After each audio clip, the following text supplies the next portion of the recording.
Je crois que vous avez posé là une question qui englobe tout. Et je vais répondre en une fois. Les élections couplées ne peuvent pas s'organiser eu égard au code électoral qui stipule que les bulletins de vote doivent être signés et contresignés par le président du bureau de vote et par 2 assesseurs. À l'époque, c'était un assesseur de l'opposition et un assesseur de la majorité. Le ministre de l'Intérieur, ayant trouvé que c'était fastidieux dans le cadre d'une élection couplée, de signer sur tous ces bulletins, est allé s'enquérir auprès de la Cour constitutionnelle qui, elle, se croyant au-dessus de la loi, a décidé d'autoriser le ministre de l'Intérieur à déroger sur une disposition qui est fondamentale.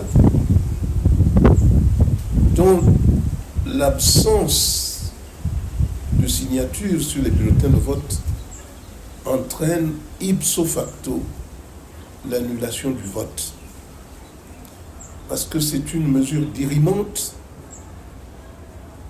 On ne peut pas aller aux élections en violant des dispositions qui garantissent la sincérité du vote.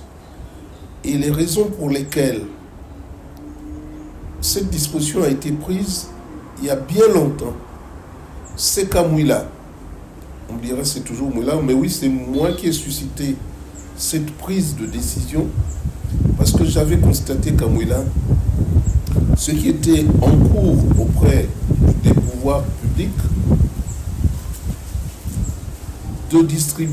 avaient le moyen de distribuer les bulletins avant le vote à leurs partisans. C'est ainsi qu'ils arrivaient dans le bureau de vote et ils savaient déjà pour qui ils devaient voter et laisser les autres bulletins pour ne s'en tenir qu'au bulletin qu'on lui a donné.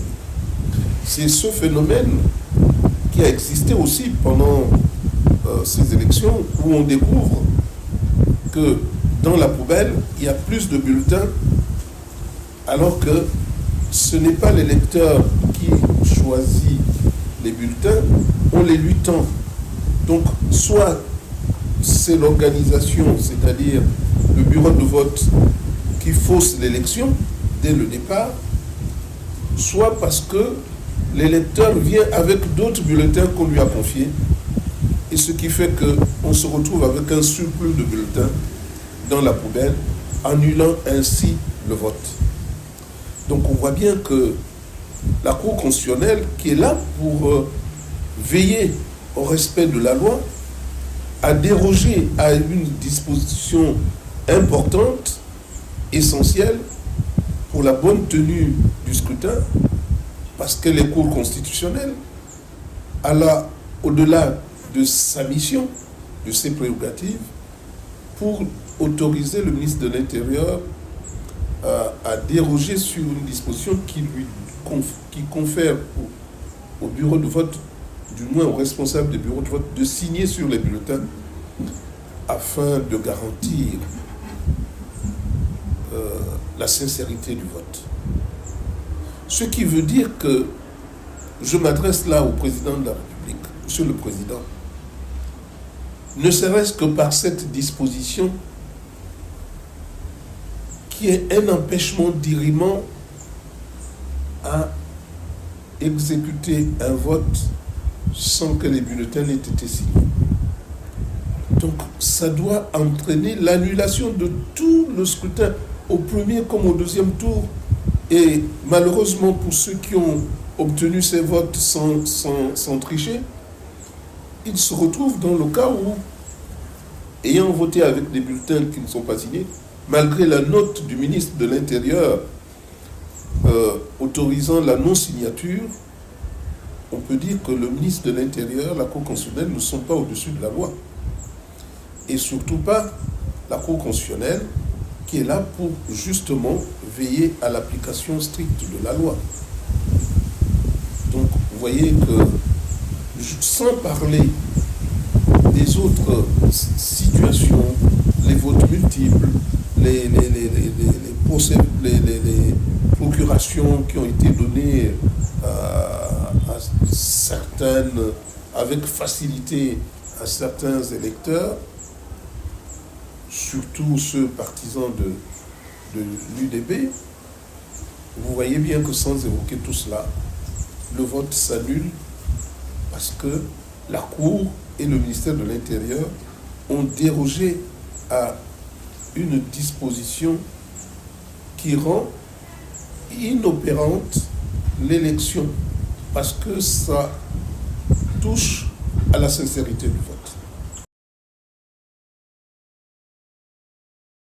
Vous avez posé la question, vous y répondez effectivement. Le président Oligui Nguema n'aime pas la contradiction, c'est un militaire. Il voudrait que tout le monde se plie à ses desiderata et a tout fait pour instruire. Je le sais, même pendant le deuxième tour, il était à Mouila, il se cachait, mais tout le monde savait qu'il était là, pour venir soutenir des gens qui étaient en peine et qui pleurnichaient. Donc tout le monde sait que à l'entame, c'est-à-dire à l'ouverture de la campagne, j'ai réuni toute la population de Mouila comme jamais quelqu'un n'aurait pu le faire, même pas lui. Le président, lorsqu'il arrive à Mouila, ne réunit pas autant de monde. Donc, vous voyez vous-même tirer les conséquences. On veut exclure certains, on veut rajeunir la classe politique, semble-t-il. Mais il y a une chanson que nous avons pris soin de diffuser pendant la campagne, qui n'est pas une chanson gabonaise, mais une chanson ivoirienne. Il faut respecter ceux qui ont vécu. Et dans la vie, on ne décrète pas la mort politique ou la mort tout court, y compris de son adversaire politique. Parce que Dieu seul sait à quel moment il prendra le vieux, le plus âgé, et à quel moment il prendra le moins âgé, c'est-à-dire le plus jeune.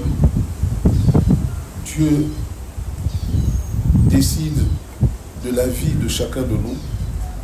Et par conséquent, tant que vous avez encore quelque chose à apporter à votre pays doit se mettre à rechercher des avis contraires afin de fonder durablement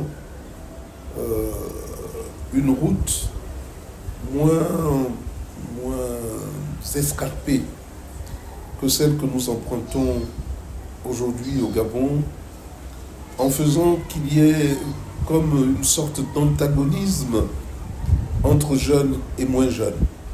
Or, je l'ai toujours dit, les jeunes prospérités doivent féconder les prospérités plus anciennes et les entretenir. Ou les anciennes prospérités devraient, elles aussi, guider les jeunes prospérités afin de leur éviter de commettre les mêmes erreurs que les anciennes prospérités. Donc, c'est une question de fusion, c'est une question d'acceptation de l'autre, c'est une question d'assumation de l'expérience de l'autre pour se nourrir de cette expérience afin que, ensemble, il y ait construction d'un avenir meilleur. Mais quand on tient des discours où on ne veut pas voir l'autre, où on donne des instructions au bureau de vote, à ceux qui organisent les élections, de tout faire pour que telle personnalité ne soit pas là, on se rend bien compte. Et les populations de Mouila ne s'y sont pas trompées. lorsque si cela m'était arrivé il y a 20 ans de cela, j'aurais mis le Mouila à feu et à sang. Mais à quoi ça sert? Ça ne sert à rien. Voyez-vous, on ne veut même pas profiter du fait que de mon savoir sur la provincialisation. On ne veut pas comprendre que la provincialisation rime avec un État unitaire et décentralisé. L'État unitaire parce que le président est tout seul élu de la nation. État unitaire parce que le président nomme des gouverneurs, des préfets qui le représentent, ce qui suppose qu'on donne à ceux-là des moyens humains, financiers et matériels pour représenter le chef de l'État dignement auprès des populations de l'intérieur, pour qu'elles ne se sentent pas délaissées, pour qu'elles n'attendent pas une hypothétique visite du président pour recevoir quelques miettes, mais que ces gens-là qui représentent le président de la République en permanence puissent s'occuper d'une population qui se sentirait encadrée, accompagnée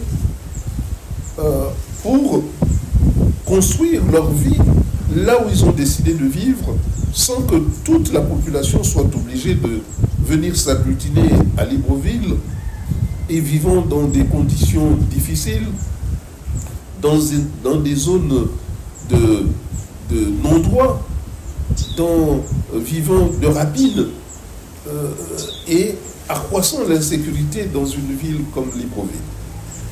Et la décentralisation, bien sûr, elle est ici rendue nécessaire compte tenu des missions que l'État doit donner aux structures décentralisées et accompagner ces missions de moyens financiers et humains afin que l'un dans l'autre, la déconcentration et la décentralisation, on puisse s'assurer que le pays fonctionne en harmonie avec d'un côté l'État et de l'autre les populations qui s'efforcent de ne pas laisser l'État tout seul se débrouiller comme on dit, mais accompagner l'État pour qu'enfin il y ait une sorte d'essor vers la félicité, pas cet essor qui est galvaudé par les militaires qui, comme des enfants, répètent à U et à Dia qu'il y aurait un essor vers la félicité, et parce qu'on aura prononcé cette phrase, que l'essor serait au rendez-vous.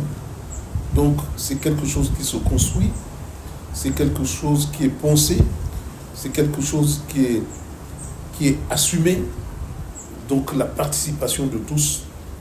Et le fait de vouloir m'exclure à tout prix ne me dérange pas en réalité, mais je suis un peu, disons, déçu de voir qu'on exclut ceux qui ont vécu et ceux qui connaissent pour prendre des gens qui non seulement n'ont pas vécu, mais ont vécu, quand ils ont vécu des bribes de situations qui ne sont pas à même de gouverner véritablement un pays comme on nous l'a appris à nous, économistes, qui avons le devoir d'éclairer ceux qui gouvernent. Oh, mais la population ne compte que pour du beurre. Oligui n'a aucun respect pour la population. Et il dit quelque chose et puis il fait le contraire de ce qu'il dit. Il ne peut pas se passer du PDG. Il a preuve d'un roni. Le fait que ce soit un député pédégiste qui le représente montre à souhait qu'il est là parce qu'il est toléré, mais qu'il n'est pas là pour bousculer les choses telles qu'elles ont été mises en place déjà depuis Omar Bongo, en passant par Ali Bongo. Nous sommes toujours dans un même système. Que le PDG soit deuxième, il n'y a pas de raison pour le PDG d'être fier. quand certains qui auraient pu être écartés par la population ont été protégés. Et ils vont se retrouver. C'est le même parti, c'est la même personne qui a deux fers au feu, c'est tout. Mais le réveil des populations gabonaises sera très difficile, hein, parce que ceux qui ne croyaient pas ce que je disais, disant qu'il n'y a pas de coup d'État qui libère, mais qui embrigade, et pour bien protéger le système, Olivier est venu, un système qui commençait à perdre pied, est venu le reprendre en main, et tout le monde voit bien que ce que les populations auraient souhaité dans leur fort intérieur et souhaité ardemment, la disparition même momentanée du PDG ne s'est pas réalisée. Par contre, ce qu'il a réussi, c'est de m'écarter, alors que la conférence, les débats qu'il a organisés n'ont pas soulevé cette question d'âge. Je reviens là-dessus pour montrer l'aberration, pour montrer comment le peuple peut être roulé dans la farine, un peuple naïf, un peuple qu'on peut manipuler comme on veut. Et ça fait très mal. Et on se pose la question de savoir quel est l'avenir du Gabon, en définitive. Quel va être l'avenir de cette jeunesse naïve, désemparée, et qui vit sous les yeux comment le sol se délite sous ses pieds. Et je crains pour mon pays. Cependant, il faut quand même, tant qu'il y a de la vie, il y a de l'espoir. Il faut conserver cet espoir qu'un jour viendra où il y aura des lendemains qui chantent, des lendemains meilleurs.